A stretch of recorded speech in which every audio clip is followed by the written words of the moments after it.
Hello and welcome to the channel 2 Minutes with English. Here you can learn numerous things of English within 2 minutes. Leave a comment if you have anything regarding the video. Today we are going to learn some exponents of greeting. We use these exponents of greeting when we meet people. There are so many other words and phrases which we can use to express greeting.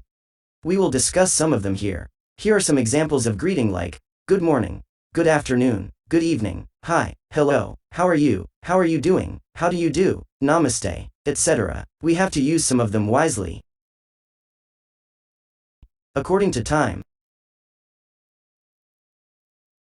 Good morning, we say good morning when we meet people in the morning time.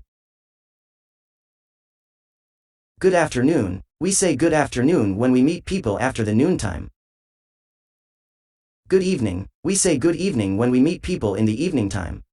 If we do not use them according to time, we will make a mistake. Here are other expressions like, hi, hello, how are you doing, how do you do, namaste. We can use these expressions anytime. Last tip. Use these expressions with your friends and family members, so that it can be your habit.